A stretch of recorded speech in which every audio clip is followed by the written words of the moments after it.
Okay, since it's being live streamed, let's immediately start with calling the meeting to order of the Design Review Board for our regular meeting scheduled for Monday, February 7th, 2022.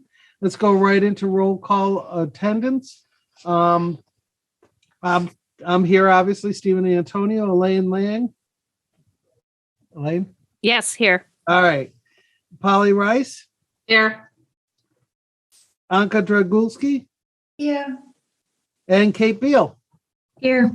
All right, so we're all here tonight, so let's get right into it with new business.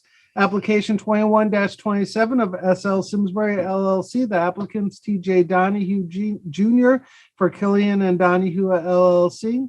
It's a type 3 application pursuant to the Hartford Form-Based Code relating to changing the commercial zone to residential and constructing a 15-unit residential building on the property located at 250 Hop Meadow Street. This is actually, they're coming back for, I think everyone recalls the initial structure. It was nice to see all of our input acknowledged. So TJ, are you presenting on behalf of the applicant? I am here on behalf of the applicant, TJ Donahue, for the record, Killian and Donahue representing SL Silverman. And with me tonight, as masquerading as Brian Cooney, is Jeff of FJ Routing AIA, and he's our architect who designed the building and who input all the rest of it. We were here 5 or 6 weeks ago, and we came in with kind of an interesting structure, and we got a lot of input from the Design Review Board. And frankly, we spent a lot of time on it. And frankly, the input, I think, was very, very good. And I think that what we presented to you identifies or treats every one of your issues. We had a new kind of design that was a barn design. And you said, whoa, you have an original concept and you should stay with your concept. So we retreated to our concept, retreated to our palette, retreated to our building materials, and enlarged, after reviewing with town staff, enlarged the footprint a hair or 10 or 15%, and knocked the building down from a 3-story building to a 2-story building to create sensitivity to the ridge views, et cetera, and to the scale of the project. Additional to that, several members of this board suggested that we look for a way to, it's form-based code, look to a way to encourage or allow commercial use in this building in the event that the markets change or that was available to be had. And Jeff will talk about the changes he made to this building to easily accommodate that type of an adjustment for the future. And so that's it. Jeff, can you go through the items that we changed on this to respond to what we got from them last time? I'd be happy to. Can you share the screen with me? I believe everybody has the drawings, but I might as well bring them up and then we can look at them together. Did they come up? No, not yet. Hang on 1 second. Let me make sure I got the.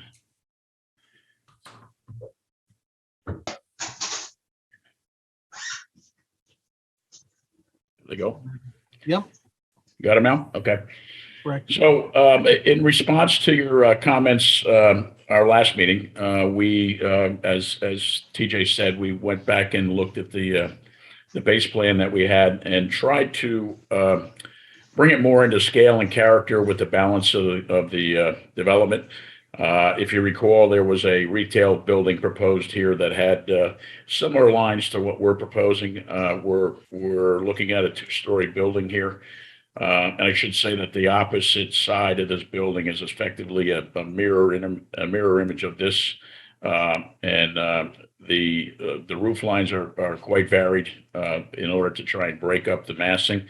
We've also had a charge of matching materials, which, although the coloration in this rendering for some reason isn't quite as crisp as I'd like, these materials are identical to what's going on in the primary development behind us. So the sense would be that this was part of the entire scope of the project or massing of the project. We've developed, it's a two-story building, as TJ said. There's a series of entrances. Mostly the primary entrances are going to be left and right of this elevation. The left-hand side would face the parking lot. I don't believe I have the site plan queued up, but the parking lot would be on the left of this. This is the elevation that essentially you would see from the primary drive and the road in front of the project. The buildings itself, as I said, are staggered, and we've developed it in such a way that we could open up the lower floor for retail with a number of different entrances, combining glass panels and the like to be able to create separate storefronts depending upon the number and size of the particular user, if it ever did go back to a retail use.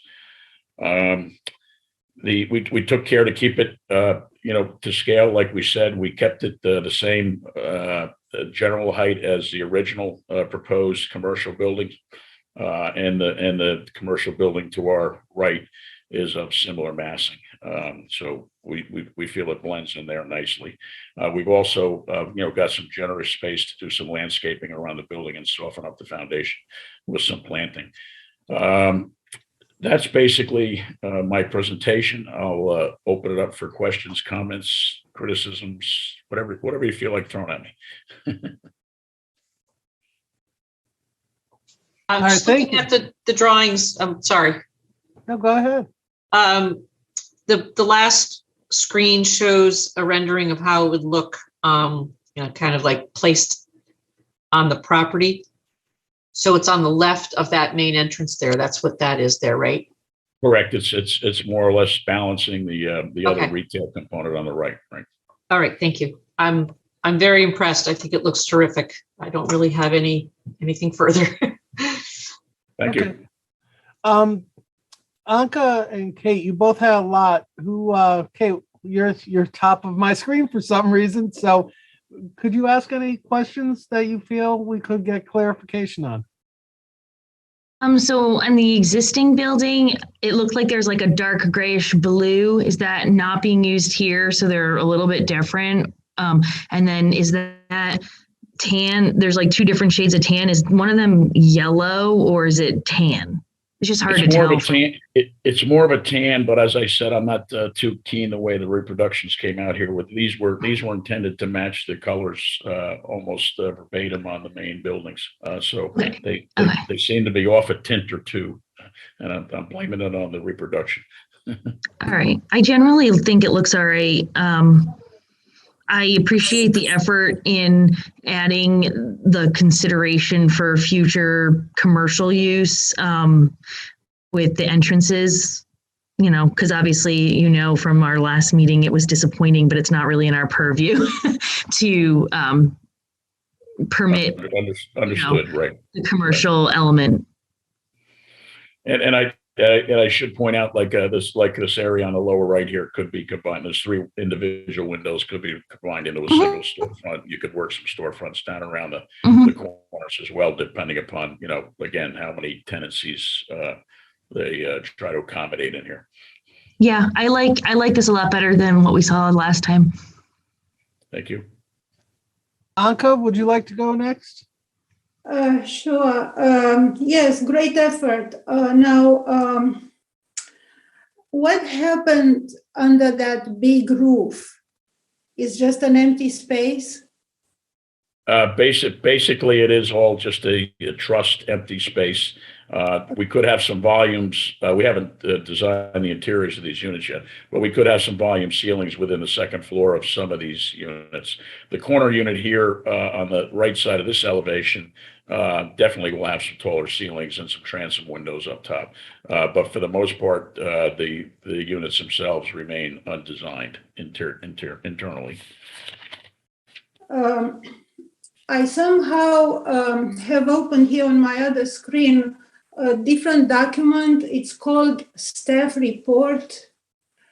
Yeah, And that's internal, Anka, but he doesn't see that. That's yeah, no, that's for the okay. board That's members. okay. But what I see here is the previous elevation, the original elevation with the commercial space for this building that we originally approved. And right underneath is this new elevation residential that's being proposed to us. And I know we have to offer opinions based only on the aesthetics. And by looking only at these two renderings, again, these are renderings. So I understand you may say, well, the first rendering was done by a more experienced drafter. It has more colors, whatever. It's just graphics. But still, when I compare the two elevations of what's proposed to us, I cannot refrain from still thinking that the new building that's proposed to us is extremely different than what we proposed originally. That's true. That's true. The original was purely a commercial space. So there is two different buildings here. One's purely residential, one's purely commercial. And because of all that huge attic space that's not used, to me, at least in this frontal elevation, the volume still seems very big. You may say, well, when it's going to be built from street level, in reality, you will not see that roof that big.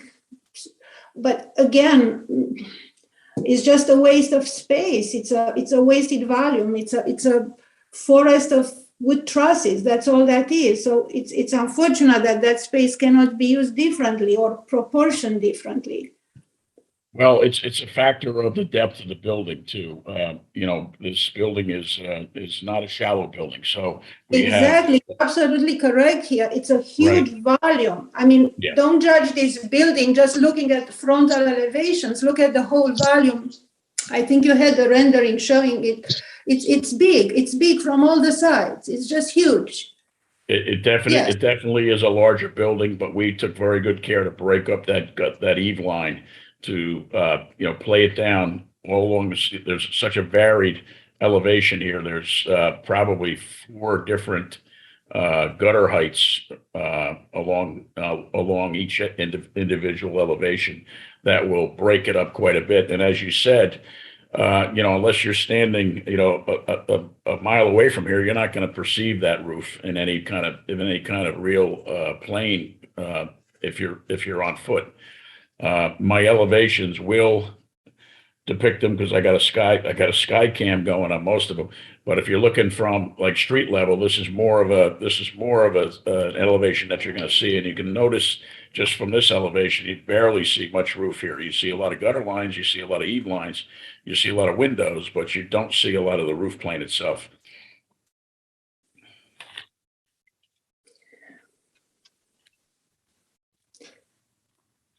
Yeah, you definitely put a lot of effort, but that doesn't mean that I can give a favorable recommendation from aesthetic point of view, comparing with the original building that we approved and that was presented to us. No problem. I do have one more question. The last panel with the rendering on the existing property, that's shown from like the south view looking northeast. Yeah. My question is, if we were coming south on Route 10 from the Weetog Fire Station, what would the hindrance of seeing the tower be? I'm not familiar with the tower, where it sits. I believe it's on the peak at the end there. I don't show it in my rendering. It's more to the right from where your cursor is. Okay. I'm not 100% sure. I really can't answer that. This is dropped right where it's supposed to be in terms of the site. I remember now the meeting from last time when you guys joined us, that was one of my main concerns, is the view of the tower as you come south on Hot Meadow and you see this collection of buildings, and that would be because because I go that way often, and I do notice that I can't see it from my car. And it's something that we as town people do like to see. So I would like to see, I don't know if this is possible, a rendering of how that building affects that view.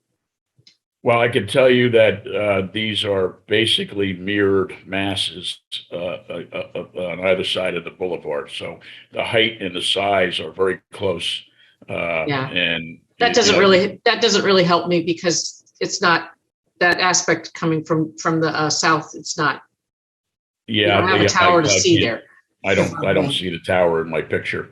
I don't know where how the tower comes into play at the boulevard as you break through the between the two buildings there.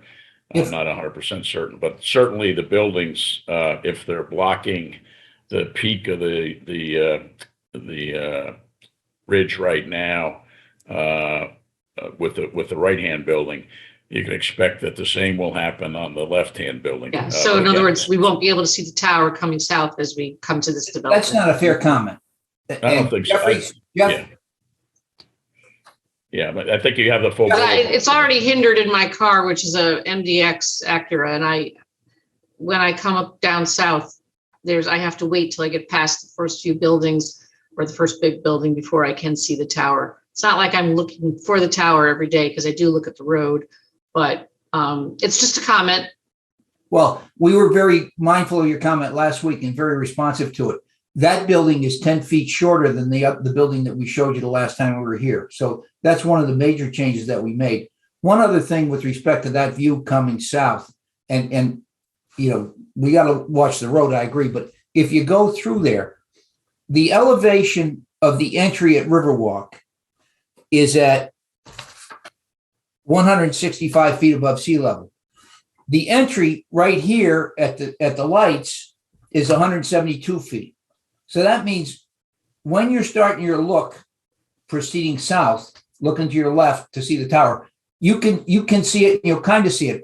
And this roof will, on an angle, won't be in, except for the front part, won't be much, you'll be able to see the ridge line of the building in back of it, because that's 12 feet higher than this building. So I think that we made a significant improvement to your request and your sensitivity to the view.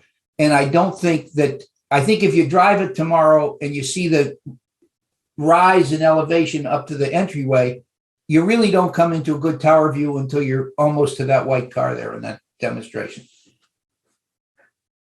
For what it's worth.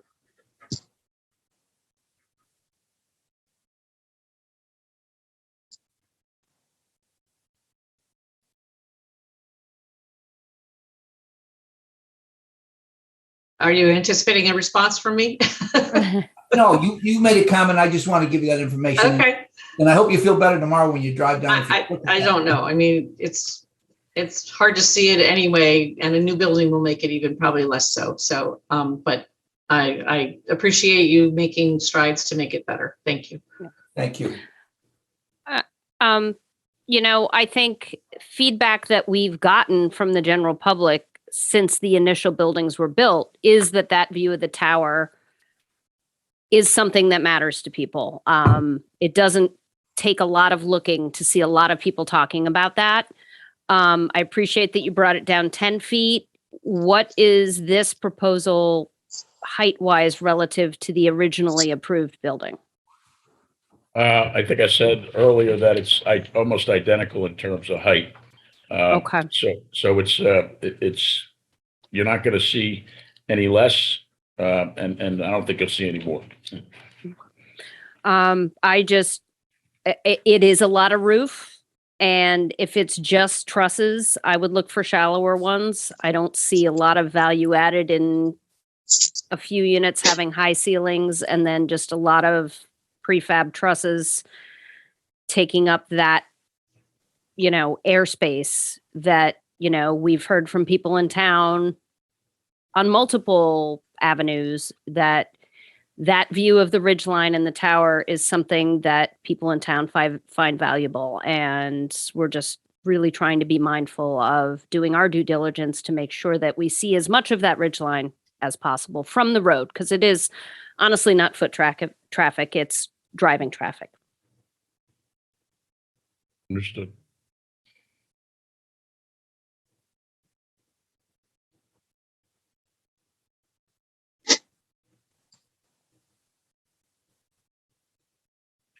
Anybody else?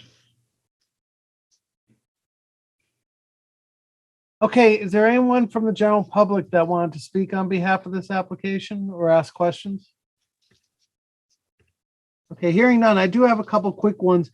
I don't want to assume, but am I assuming those are asphalt shingles? Obviously, it's metal. I also am assuming on the corners, but it's asphalt shingles you're proposing? Correct. Yeah, architectural asphalt shingles, and then standing metal seam on the corners. Okay, and the raised metal seam roofing, the brown, is complementary to the other structures in the development? Yes, it's meant to match the materials that are in the development. We'll make sure we hit it Okay. the way it should be. Square footage wise, you said this is 10 to 15% over your last proposal, but what is it in comparison to the original proposal that was approved? Just as far as massing.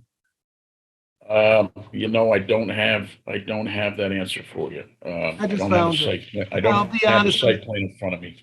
I'm sorry, it's- I've got it in front of me. It's 8,750 square feet versus the 8,000 square foot original. I did have it. I apologize. I didn't see that myself. All right, my last question or comment is parking hasn't been addressed. I believe you need a higher density for residential parking as far as the number of spots versus commercial. How has that been addressed? TJ, do you have an answer for that one? I know the engineer has worked on it. I know we're presenting that in the next meeting. I do have that. But I don't, if we need it, I think your staff has it. We submitted staff information today that showed that we're significantly over our requirements and that there'll be no deficit in what's required here with this building, with this change. So there's no reconfiguration to the parking areas, just to be clear. Yes. Am I correct in that? There is a slight reconfiguration. So if you're looking at this elevation, for instance, it would be on the left-hand side. If this were looking at it from the main street on the left-hand side, we did lose some spaces on the left, and they were reconfigured. But the actual count relative to this building is well within the required limits for the building. I do know that. I think, and I don't want to give you numbers that I'm not 100% certain on, but I think we're required to have 1.85 spaces by the ordinance, and we're over 2 per square foot or per unit. So that's correct. Just to finish that with information that we submitted today, the original approval had 675 spaces for 299 units at 2.257 per. The proposed modification has 705 spaces with 314 units, and the form-based code allows a ratio of 1.85. And we submitted that as part of the site plan, and I think that was submitted by Paul Vitaliano in the form that's part of the record for the site. That's okay. The numerical value is more zoning than DRB. It was more aesthetically, what would the ramifications of the parking area adjustments be that I was trying to pursue? I'm not really sure how to pursue this.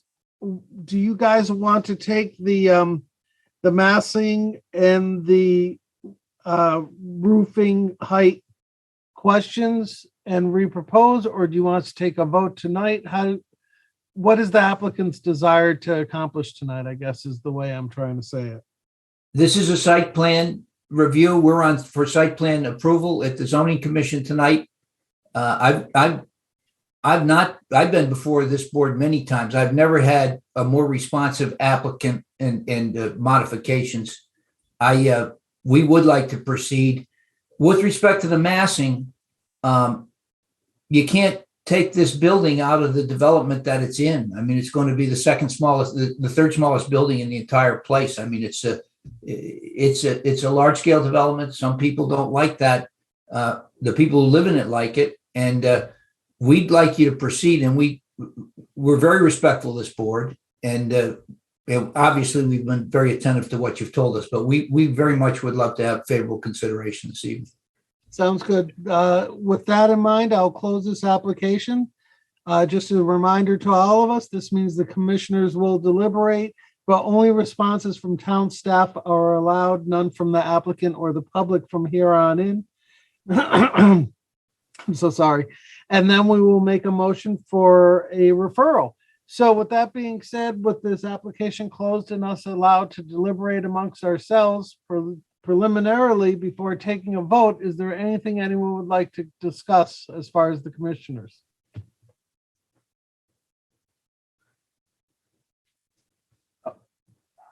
Okay. Last chance. All right, then I'm going to make a motion for a positive referral is the way we always do it. Everyone is welcome to vote their own opinion, and we will proceed from there. So with that being said, I'm so sorry. I'd like to make a positive referral for the approval of application 21-27 of SL Simsbury LLC, applicant TJ Donahue Jr., Killian and Donahue LLC, agent, type 3 application pursuant to the Hartford Form-Based Code relating to the changing the commercial zone to residential and constructing a 15-unit residential building on the property located at 250 Hot Meadow Street. All those in favor, say, why don't we go one by one, just so. Do we need to second that? Yeah, you need a second, Steve. You're I'll right. second. Show off. I mean, thank you, Kate. With that being said, let's vote one at a time so it's easier to do this. Kate, would you like to vote first? Sure. I vote for it. Okay. Yay. Anka? Nay. All right. Elaine? I'm gonna have to do Again, we're nay. doing- I'm on the fence. I would like to see the roof line come down a little bit more. So nay in present form. Okay, Polly? I'm also going to say nay in present form. I agree with Elaine and the wording about the roof.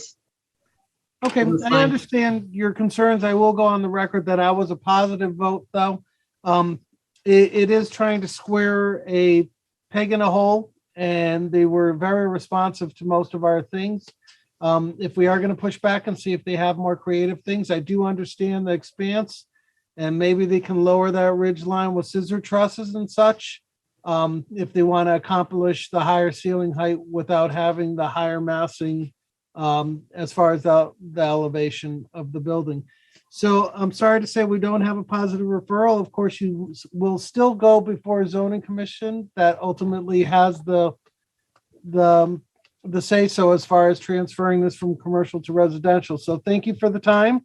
Thank you for the consideration you've shown us with changing this from the initial proposal so dramatically, and we appreciate you taking our input with the intention it's met, not just merely to say no development is what we want, but we do want it to be the most aesthetically pleasing development as part of our purview. Anything else, guys? Thank you. All right. Thank you very much. We do appreciate your time and efforts. Now, I'm going to keep things moving along with our next application, 21-30 of Dorset Crossing LLC, applicant David S. Zayaks, PE agent, sign plan approval for the construction of 2 multi-unit residential housing buildings on the property located at 115 and 130 Casterbridge Crossing. Again, to reiterate, this is in the north area of town where Dorset Crossing is. Is there anyone to excuse me? Is there anyone to present on behalf of the applicant? Yes, good evening, Mr. Chairman, members of the committee. I'm Dave Zayaks. I'm a professional engineer with F.A. Hesketh. We're over in East Granby. and we're the project engineers for this latest project before you. We were here, I think, last month, presenting the architecture and the overall site plan. Committee made several recommendations and requests, and the architect, Mike Neasley, and one of the principals in the project, Jack Brandt, have been working on some new concepts for the building. We actually took your recommendations, and we had some other ideas in mind. Some of it related to the layout and development of the third floor of the building. If you recall, those were going to be flat style apartment units, and that the first two floors were actually townhouse style, 2-floor style units. And given the marketplace reevaluations and in combination with your comments, they've come up with a new concept for the design of the buildings. I will tell you that the overall site layout is not changing. The new buildings are actually slightly smaller, which is always refreshing from my point of view, because generally they grow, which becomes a problem from a site planning point of view. But these are actually a bit smaller, so they'll fit within the footprints that we showed you. And I think what I'll do is just to refresh everybody's memory. I'll just show some of the old PowerPoint that we had last time. Again, as the chairman pointed out, these are lots D and G of the old Dorset Crossing subdivision. This is Dorset Crossing. This is Castor Bridge Crossing. These are the Point apartments that were constructed a number of years ago. And these are the two undeveloped lots at the very end. We will be extending Castor Bridge Crossing. There's a stream crossing of the old Saxton Brook at this location. That extension of the road and the crossing was approved by the town commissions a few years ago, and the extension of that road would be part of this site plan approval. Very quickly, this is the general layout. We are going to build a new cul-de-sac at this location, and again, extend Castor Bridge Crossing. And then we had two buildings, one a 30-unit building over here on Lot D, and a 42-unit building over here on Lot G. Most of the parking for the building is on the lower level. If you want to refer to it as underground parking or lower level parking. So outside, there's actually very little conventional outside parking for both buildings. Just moving down quickly. What we'd like to do this evening is to present the updated elevations and building design.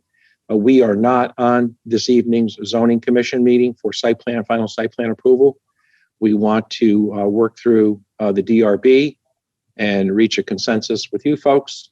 And in the meantime, we'll be making some adjustments to the site plans and addressing some, staff engineering comments from the original application.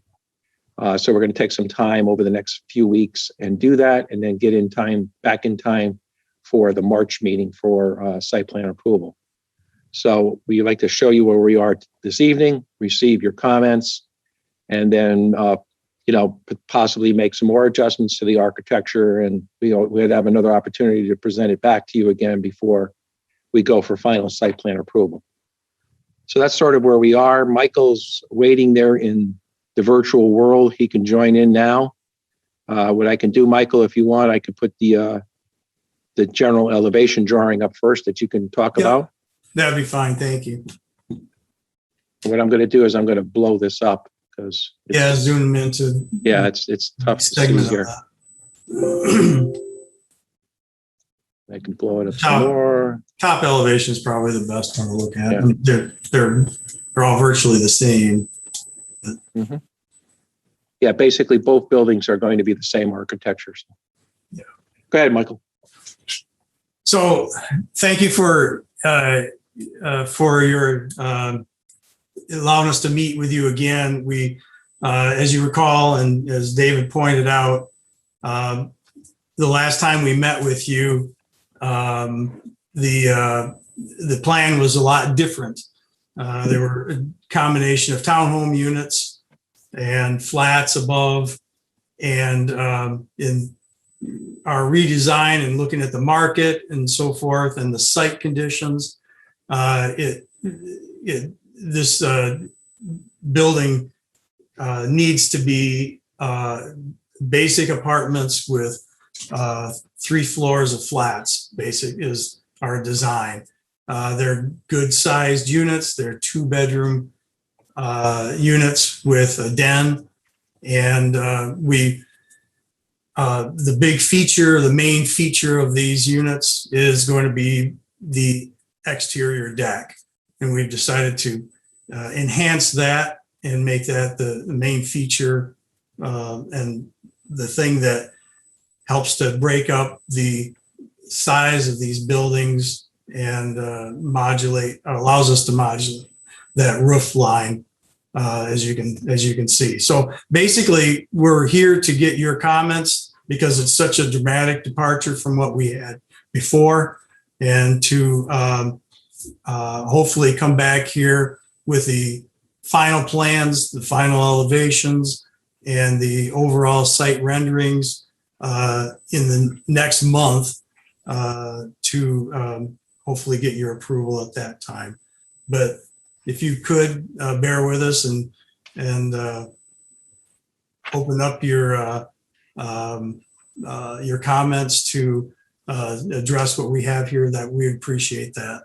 Did you want the colored elevation drawing? Sure, you can show that too. Yeah. Yeah.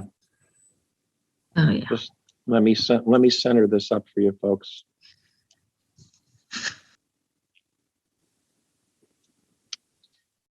Okay, let's keep going because time is an element Yeah, tonight. I have a question. On the first floor, is there a patio, brick patio?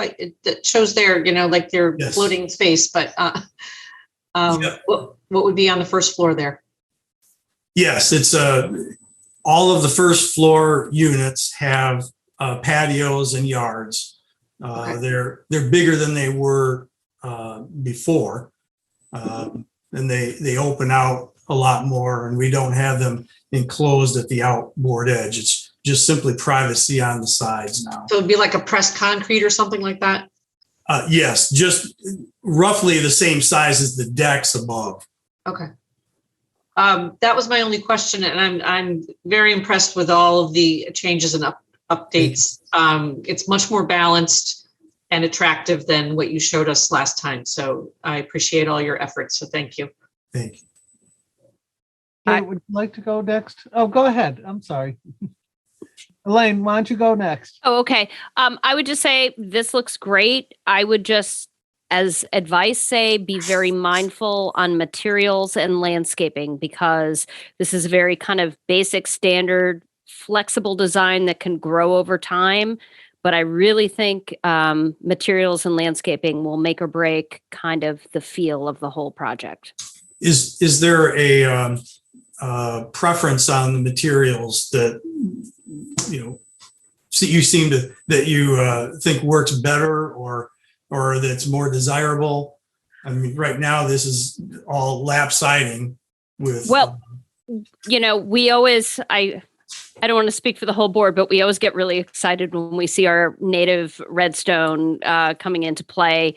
Mhm. And just kind of harmony with the area. It's a little less of a historic area unless Yes. you're Steve and I and remember hanging out in the sand pits. But, that there's nothing to preserve there.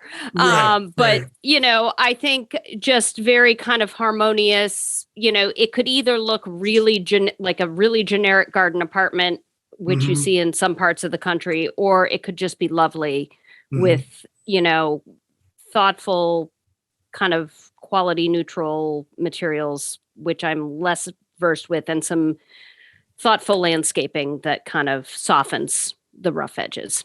Good. Thank you. I don't have any direct, because I don't work in either field, but I know it when I see it. I know that's not helpful, but there you go. All right. Kate, do you want to go now? Sure. So I like what you did with the balconies a lot better than what you showed us before. But my main comment, and I like how modern, like it's a little bit more modern I don't mind like the flat roofs, and I feel like it's sort of halfway between this like colonial style that we're seeing everywhere and like kind of a loft kind of feeling. But the thing that bothers me a little bit is like it just seems like a hugely long expanse of like brown building and porch and brown building and porch. It's like pretty long.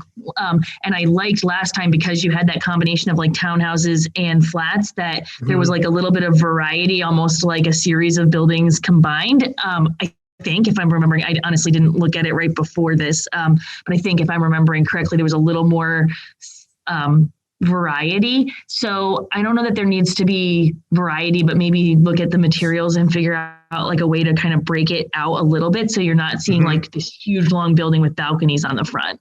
Is kind of how this feels so long. Like if this building was two buildings, like if you cut it in half and separated them and it was like two buildings, that wouldn't, like the styling wouldn't bother me as much, but it's like the sheer length of it is so much of the same repetition that I just love to see it broken up a little bit with something. All right, thank you. It helps. Do you by chance have detail of the entrance, the wood and fiberglass entrance? Oh, you don't have enough elevation. The top, Dave, right, roughly right in the center there, right? Yeah, right here. Yeah. No, that's the part. Oh, I'm sorry. Yeah, this one right here. That, but that's opposite. Yeah. Okay, let's keep moving with the commissioners. Anka, what do you have for input, please? Great effort, and it shows. You cleaned it up beautifully.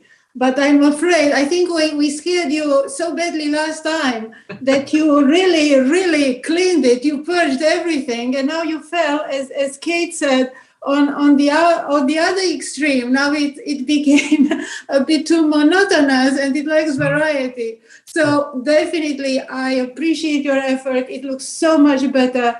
If you can come up with a bit of I don't know, maybe anything you can come up with to break the monotony, play a little bit with the railing, the deck's railings, these kind of things, or I don't know, introduce an accent. I totally agree with Kate, but overall it's a great, very nice progress, and I commend you for it, and I appreciate you coming tonight just to get our input, the design review board input, and definitely you're trying hard, and we appreciate that. Yes. Thank you. Well, I should say, this is Jack Brandt. The intent is to break up the building, as you suggested, into different colors and perhaps different exterior treatments as well. We were responding to your comment last month with regard to the fact that you wanted more continuity in the design of the building, which I think we've perhaps tried to do, but certainly the intent is to have different color schemes and perhaps different exterior treatments going forward as well. So we appreciate your comments, and we'll try and incorporate that into the next meeting if this is the direction that you all perceive is the appropriate direction that you could support. Definitely, if I may, definitely you're on the right track. It's so much better. I saw it. You mentioned you're going to use the cement board, so that's fantastic. Definitely no vinyl if you can refrain from using vinyl. Materials are important to make it look like good quality construction, of course. Also, if I may suggest, in terms of detailing, stay away from these neoclassical details. Go more for the colonial style. But as I said, it looks much better, and yes, I commend you for your effort. Cool. Thank you, Anka. I have one additional thing, a different angle actually on the landscaping aspect, which is also under our purview. Didn't the fire marshal ask, and please correct me, But didn't the fire marshal ask for the road to be extended at this point instead of leaving that greenway, or did I misunderstand that part? Yeah, his initial comments were that we have gone back to the fire marshal for further discussion. And what we've decided to do is we're going to be elevating the fire protection systems on these buildings to, I guess you call it the highest level. I don't know if that's a technical term or not, but the safest, highest level. So therefore, he has much less concern about access around these buildings than he did before. So we will not have to extend that road. All right, cool. That's nice. Good news. Okay. Yeah, I think the better protection is better than a fire lane that hopefully we'll never have to use, type of thing. So Exactly, especially with this being the end of the development, at least for many years. It's right. It's Right. a nice ending. Yes. Okay, last chance for commissioners. Any other comments before we thank them for their time? All right, well, once again, thank you so much for taking our opinion. We can see you acknowledging our input and are very appreciative of it. I understand what the commissioners are asking. I hope you do too with the continuity of the building. If you can just break it up a little bit, perhaps with color or more importantly, material. Redstone is a favorite of ours, but any facade that you deem relevant, we would be more than happy to see this again. Thank you again for your time and efforts. Appreciate your Thank you. comments. Thank you. We'll see you again. Thank you. Thanks much. Bye-bye. Bye-bye. Okay, moving right along, application 22-03 of Simsbury Public Schools, care of Jason Casey applicant, SLR International Corporation agent, special exception site plan for development in the floodplain related to the reconstruction of the existing grandstand, also known as the bleachers and press box for the property located at 34 Farms Village Road, which is our high school. Tom, are you presenting on behalf of the applicant? Yes, I am. It was kind of a back and forth on whether or not to bring this forward, but considering it's a town project, here we are. I can't make bleachers very, I guess, sexy would be the word. It's aluminum bleacher as what was prior. The applicant has worked with neighboring abutters to lessen the height of the bleachers in order to give some relief from view. They'll be addressing the landscape buffer at the rear of the bleachers that over time some have died, some of the shrubbery has died off and some has been choked out with invasives. So they're going to address that, reestablish the landscape buffer, and they will be cleaning up any kind of choking out vines and such as that. They did have heavy discussions with the abutters on this and actually did site visits with them. The press box itself, while it is the highest elevation, will have privacy screening on any fencing. So during any event, if there happens to be any spectators or camera equipment or anything like that on the highest levels, it will also be screened from view so as to lessen that impact to the abutters. Another element that they were able to address was taking out the concrete block building underneath the bleachers, which is used for storage, and that takes away some of that just industrial feel of what they had there. Other than that, there's not a lot of elements to address on this. I thought that their vegetative screening plan was very nice. I can try to share my screen if you'd like to see what I'm looking at so that we can. All right. It worked this time. I'm not usually good at this, so I'll pat myself on the back a little bit. So this is the general elevation. Up at the top here, that's all going to be screened and screened down here as well for any spectator traffic. But mainly up here was the main address point. And like I said, they lessened the height and went a little wider and longer for the seating.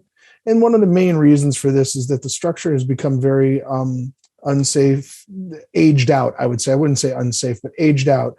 And they wanted to get the ADA access so that anybody with disabilities could have access to watching the sporting events from the lower section here. So there's a ramp associated with this. The press box is pretty similar to what is already present. But as I said, more screening so that anything on the upper elevation here would be screened from the abutting residential zone. with that, I'll open it to questions just to keep things moving. My How about question colors? this time, I'm so sorry. No, go ahead. You Well, what color is it? exactly. That's exactly what I was going to ask. That unfortunately I don't have. I don't think it's anything obnoxious. I could get a detail on that, but I can't help you if it's a school color or if it's just metal. That was one of the details I unfortunately don't have with me. I have a different question. Is there any change to the lighting? No, they are not addressing any lighting changes whatsoever. Okay. So this Thank you. Because yeah. I can see the lights are blinding on Firetown Road. Mhm. So Yeah, that's not being yikes, addressed. but if you're not touching them, then not our problem. No, this is, like I said, they're making it shorter and longer was their main objective for any kind of the impact to the neighboring properties. So Tom, I have a question about the storage unit that's underneath that's being eliminated. Because currently there's a tractor trailer storage unit that's on the south side of the property. Yeah. Which is kind of ugly. And if you're eliminating the storage that's under there, are you going to be adding another tractor trailer? No, their What idea is the plan for all that storage and going forward? From what they've indicated, they don't use that as much as you would think, and anything that they may need during certain sporting seasons would be stored underneath the bleachers where it's not seen from the road, but they would come and go as needed. But it's an underutilized building, and because of the floodplain, they wanted to eliminate it, as well as being able to lower the height of the building. Do you know anything about that existing unit that's there along the south side of the property? I do not. Okay. If that's temporary storage, that would be addressed on another level. Okay, I know it's probably not your deal. I just was like wondering if they were going to add another one and make it really lovely. Oh, no, that's not their plan at all. No. I'll actually field this, Tom. So they're taking down the snack bar and they're taking down the equipment storage. Part of the agreement was they would resubmit for additional storage. They understood they would lose their grandfathering capability, but they took it as they will clean the slate and they'll come back to us with any additional buildings they feel they need for storage. But as this is, it's just a clean slate to help simplify this application. Okay. Yeah, I'm curious about the color of all of this, and it's going to be tough to make a yay or nay on something we don't know what the color is going to be. Actually, we could, because the existing ones are dark blue, and honestly, I don't know what other color we'd consider appropriate, seeing as our school colors are blue and gold. Right. I don't think we want this to be gold, so that can be made done. What do you mean? I could try to condition them to make it blue. Yeah, or black, or just something neutral or school wise. I would think they would follow school colors. I mean, they're certainly not going to go with an opposing team's color, I would hope. Do you know if the screening is sheer? Can you see through it? It's more, it might have some ability, but it's mainly to darken it out so you don't see movement around it when somebody's up there, as far as the top parapet area. I would assume that it's going to be, it was not presented as slats. It was more presented as that fabric that you tend to see. So if it does a long time go, they could easily replace it. Okay, let's, Elaine, did you have any additional questions or comments rather? No, I only had the lighting question, so I'm good. Anka? It's okay. Everything is fine. Yeah. Holly? I'm all set. Thank you. Kate? Okay, you're on mute, but. Yeah, sorry. Good. Yeah. Okay. With that being said, and this being a town building, what we can also do is empower our zoning personnel to make administrative choices. So with that in mind, I'm going to make a motion to approve application 22-03 of Simsbury Public Schools, care of Jason Casey, applicant SLR International Corporation, agent for special exception site plan amendment pursuant to section 3.4 and 6 of the Simsbury zoning regulations for development in the floodplain related to the reconstruction of the existing grandstand press box for the property located at 34 Farms Village Road. Special exception approval is subject to the following conditions. Number one, special exception is not valid until notice of grant is filed with the Simsbury Town Clerk. The site development is subject to the following conditions. One, an administrative zoning permit is required for construction. Number two, the commission authorizes staff to approve minor changes to the approved plan, such as landscaping, grading, etc. Said changes are to be made in writing to staff and approved prior to implementation. And number three, that the color choice will be dark blue in nature. Again, empowering staff to approve minor changes to this decision. If they do have to have aluminum treads and stuff, that would be accepted. Can I get a second for that? Second. No, someone else can. It's fine. Somebody call it. Doesn't matter. Yeah, it We doesn't- all seconded it. all right, sounds great. All those in Secretary's favor? choice. Aye. I Opposed, abstain, or there's no one left to be either, so it is unanimously approved. Moving along, we have a preliminary discussion for 33 Mountain View Drive, better known to us as Latimer Lane School, the renovations for such. Is anyone here to present on behalf of the applicant or the preliminary applicant? Hi, Mr. Chair. Justin Hopkins from Tecton Architects, representing the applicant. Thank you. Uh, Go ahead. Good evening. I just wanted to introduce our team. With us on the call today, we have Jeff Wazinski, the principal in charge from Tecton, and Allison Frost, the job captain from Tecton. I'm the project manager, registered architect. We also have Jack Buckhis, the owner's project manager from Arcadis. And we have Michael Segan and Cynthia Jensen from Richter and Segan, the landscape architect for the project. I'm going to go ahead and share my screen with your permission. Yes, please. Okay. I can't get mine. So as was mentioned, this is a preliminary application. We're going to go through the landscape design as well as our thoughts on the exterior building envelope and colors and volume. With that, Michael, I'm going to kick it off to you. Sure. Good evening. I'm Mike Segan with Richter and Segan. We're the site designers, landscape architects on the project team. As Justin mentioned, we're here tonight for the renovation and additions to Latimer Lane. The site plan, I think, really illustrates the changes to the building. The beige is the fully renovated existing building with the two additions, the darker brown, the one to the right or north is to the right, a larger new addition, and one to the south.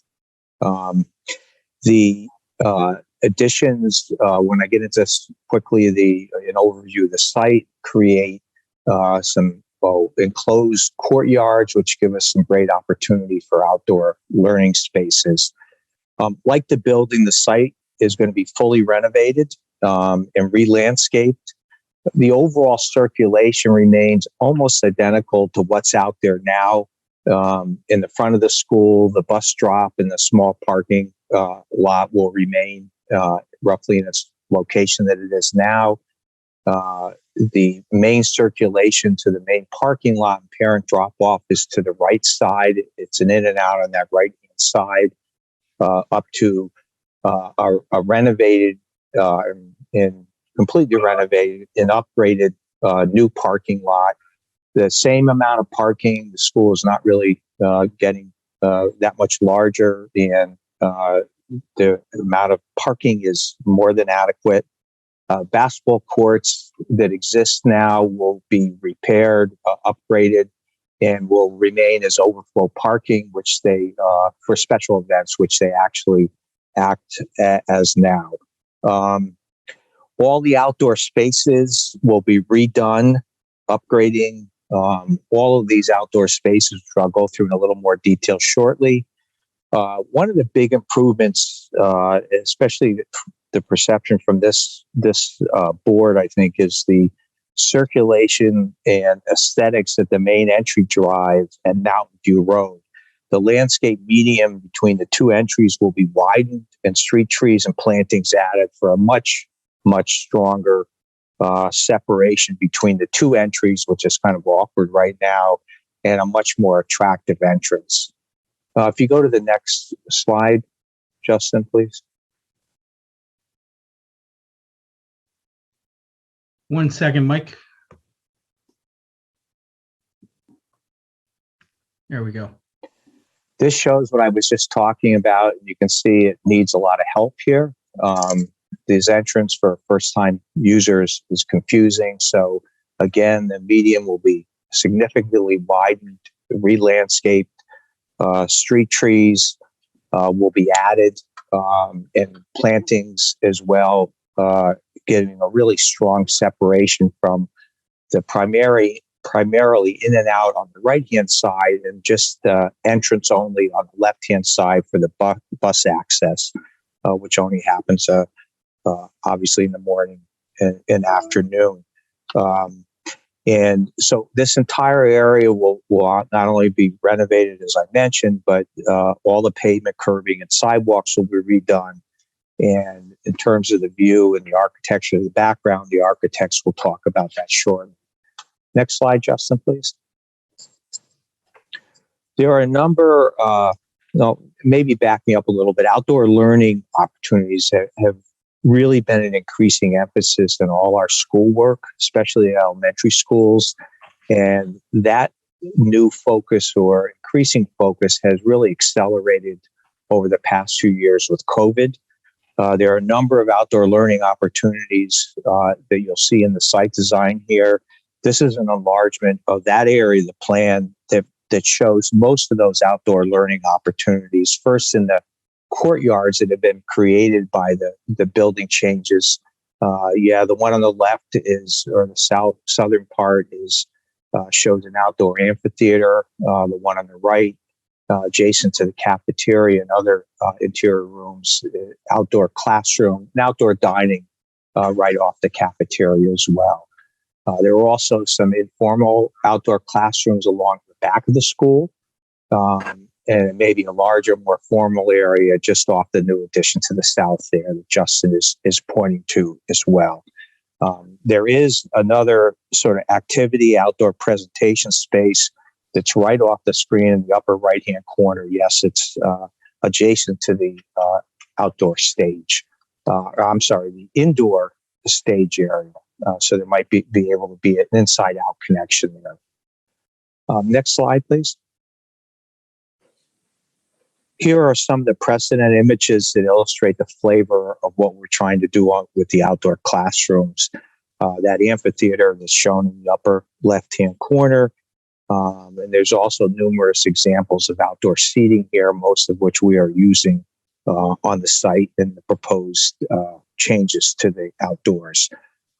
And just many examples of outdoor seating and classroom clusters that are here, and heavy use of boulders for seating, and also the aesthetics of it, which was very appealing to the school and the principal and the people that we dealt with in terms of the development of the site design. Next, please. Another key part of the design at all elementary schools is outdoor play. And this is an enlargement of the outdoor play area to the south of the school and in the corner of the two roads that intersect. So it's at a critical kind of outdoor public area as well. It's an enlargement of really the kindergarten and the grades 1 through 3 play area. There's paid play with basketball hoops, painted United States map, and Foursquare, the typical kinds of things we try to incorporate in these areas, and also the age-appropriate but challenging play equipment for the different age levels. The public view from the road at the intersection is a very visible corner, and that's the intersection of Latimer Lane and Mountain View Road. And this is going to be upgraded significantly. And you can see it on the lower left, of the plan. The new play will be located farther back from the corner than the existing play that is there now, and I'll show you a picture of that shortly. It will be at a much higher level and make it much more accessible from the building. It's not accessible right now where it is. There'll be a turfed earth mound is proposed around the play area for separation from the road itself, but also just to provide more topographic change and interest in the play area. And on top of that, there are 3 layers of plantings in this corner to provide buffering, both in the corner and along Latimer Lane. The first layer is a birch grove on the turf mound around the play area. The second layer is a shade tree grove, sugar maples at the perimeter of the property along the walk and yes, down that lower level by the road. And then the third layer is a row of evergreens screening the play area from Latimer Lane, where you can directly look right in now. So there's a much rather simple but upgrade of that corner and more buffering for the kids that are outside in the play areas. Next slide, please. This shows some of those outdoor play areas that are very similar to what we're proposing here. The upper right corner is we try to kind of keep fairly simple and primary colors in the K area, the kindergarten area, where on the upper left is more the upper age school kids of 4th through 6th grade, much more challenging equipment, etc. And when we're using port and place surfacing, we try to get some movement in that surfacing to get some colors and interest, and still try to stay within our budgets. And you can see a couple of pieces of equipment, the climbing thing in the middle and the Gaga pit on the lower right that are out there now. We're going to preserve and relocate. Next, please. This is that existing condition at the corner that's there now that I think we're making some substantial improvements with. The play equipment will be moved back much further from this corner and raised up at a higher level. You can see the school is quite a bit higher, the level of the school in the background. The earth mound will be located then around that, and then there'll be a slope down to the corner. And then those 3 layers of trees that I talked about, the birch grove, the shade tree grove, or the sugar maples along inside the fence there along the road, and then the evergreen screen up Latimer Lane. Next, please. Just some final comments on the overall landscaping and planting plan here back at the rendering that shows that.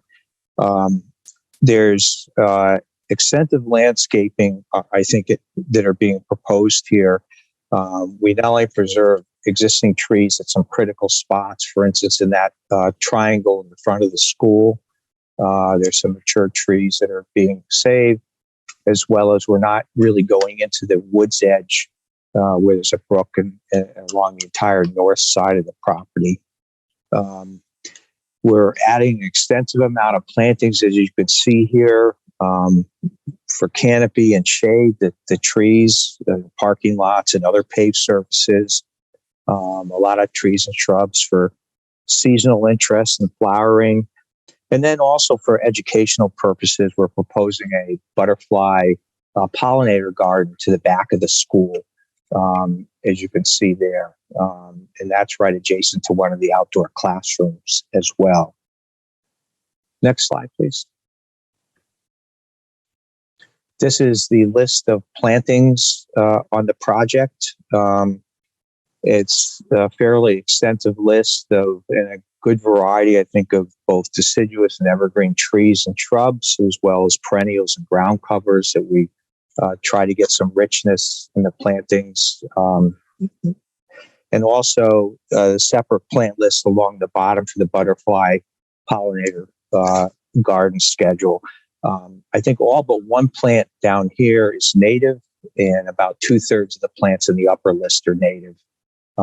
So we really have a heavy emphasis on native plants, but we'll use other plants where it's appropriate for various reasons. But that gives you a good overview of the mix and variety of plant material that are being added to the site.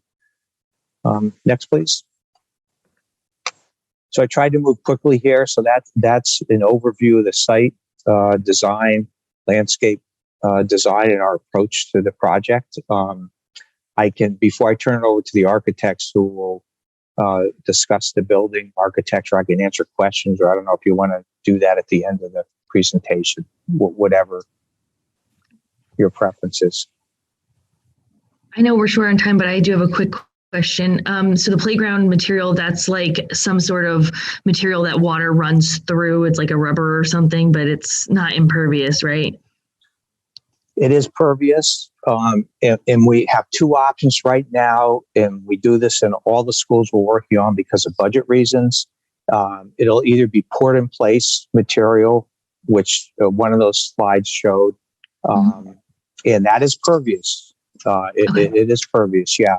Or Perfect. It'll be the shredded wood fibers if budget doesn't allow for the poured in place. And of course, that's pervious. Yep. Yep. Thank you. Thank you, Mike. Yep. Are there any other questions related to the site in particular before we start getting into some of our thoughts on the architecture? No, but I have a quick comment. I need to leave the meeting because I have another meeting downtown at 7. So do I need to excuse myself, or can I just leave when I need to?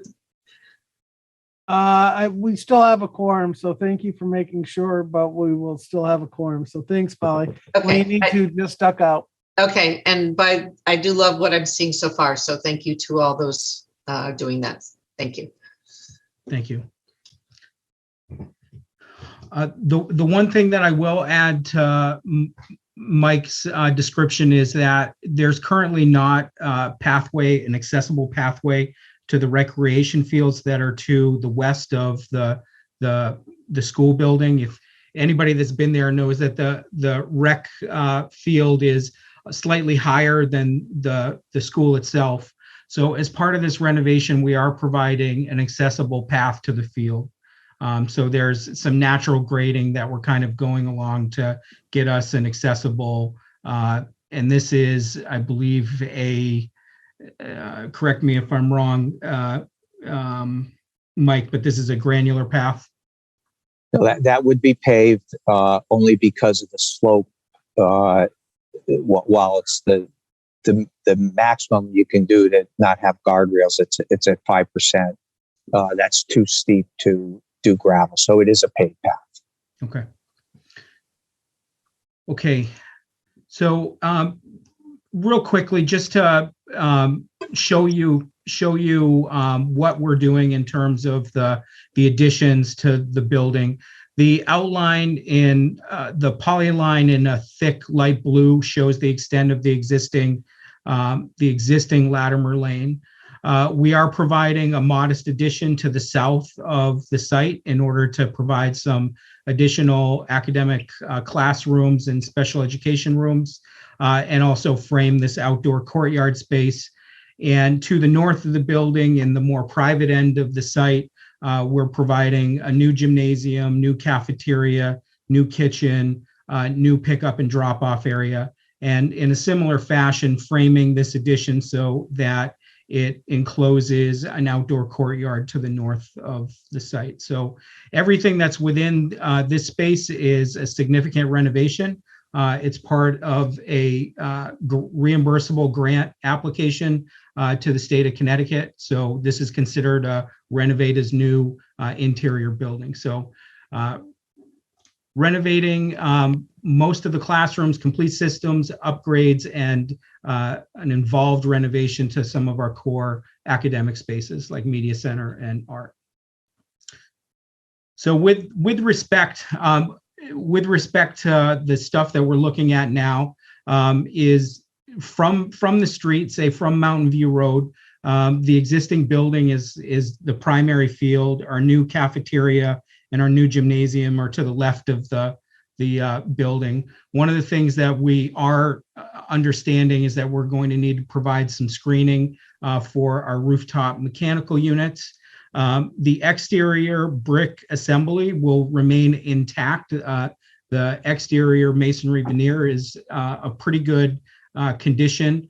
We will be replacing the locations of the existing exterior aluminum framed windows with new aluminum framed windows. So we're not proposing an intervention on most of the existing walls. It's more of a replacement in kind of the existing glazing. A new kind of modern structure to the north. Again, the north is to the right of this page here. This is actually not from Latimer Lane, but this is down towards the end of Mountain View Road, looking back towards the existing school. The reason why we just wanted to show this is that the extent of our new addition is at the location of where my cursor is now. So again, more or less utilizing the existing exterior wall assembly, the existing exterior fascia. We will be providing some rooftop mechanical screening of these units. We will have a number of DOAS units, dedicated outside air units that will be delivering ventilation to all of the spaces. Due to some height restraints in the existing building, we've diversified the amount of DOAS units in order to minimize the size and also minimize the ductwork runs inside of the classrooms and the corridors. From the north, kind of the parking area, you can see the existing Latimer Lane School. To the left of the screen, our cafeteria, a new loading assembly, and gymnasium behind to the left of, or sorry, to the right of the screen. So the way that obviously the gym and the cafeteria have a slightly larger volume, we place these in the areas of the site that to have the least amount of impact along the street. What we're thinking about in terms of some of the exterior wall systems for finishes, for the Southwest Room Classroom Edition, we have a good match to the existing brick. At our larger volumes to the north, we're looking at an iron spot brick accent and a beige brick accent to kind of differentiate and provide some scale to some of those volumes.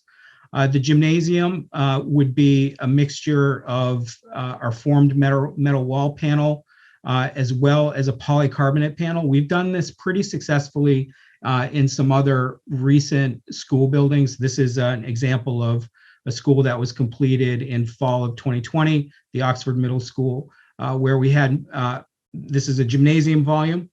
We had a masonry band for the lower portion of the volume that tied in with the rest of the brick, and to provide some natural light into the space without having any glare. We have this polycarbonate system. Gives a very nice effect at night and is also pretty sensitive during the daytime. Our glazing will be a mixture of storefront and curtain wall, to the storefront to match the existing. For some of our exterior wood soffits at our entries, we would have this metal clad wood look soffit that would bring some natural materiality to the entrances.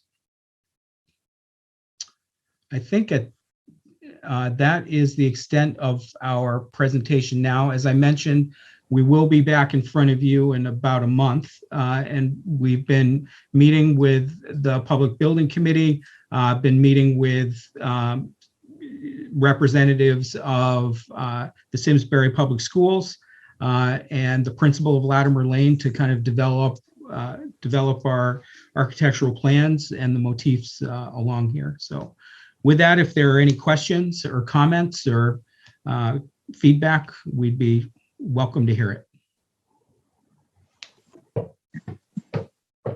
Does anyone have any feedback for them? I mean, overall, I was impressed. Kate, go ahead. You raising your hand? Yeah, I thought it looks good. I had a quick question question. I can't believe I have to ask this, but with that gigantic, like glazed cafeteria where all the kids will congregate, being right in the kind of the front area of the school, is there any like security concerns or measures taken? So I will go back to the overall site plan. So in terms of the glazing, yes, we will have school guard glazing that is part of the glazing assembly. We will also go through our security protocols of making sure that we're getting eyes on the front of the site. We subscribe to the school safety and security infrastructure programs and the CPTED principles, crime prevention through environmental design. So one of the things that we make sure of is that, you know, our admin wing is very close to where this area is. We do have some landscape elements that are between the entrance to the cafeteria and the parking area. So we will be able to have eyes on anybody that would be approaching the cafeteria. Okay. I think that's. It's I'm nice sure to there have are all other that things. light. So, Yeah, what's it's that? great. It's nice to have all that light and everything. It's just. Yes. We've reached the maximum amount of time for this meeting, so we're going to have to bring it to sort of an abrupt close. We do appreciate you taking the time to show us, and we can, of course, communicate through our zoning officials. We most certainly will, keep in contact, and I look forward to seeing the rest of it. Thank you for your time and efforts. It's definitely coming along great. Thank you. With that being said, and being right up along the thing, not to be so abrupt, but I would like to make a motion to adjourn the meeting. Who would like to second it? Elaine is doing it. All those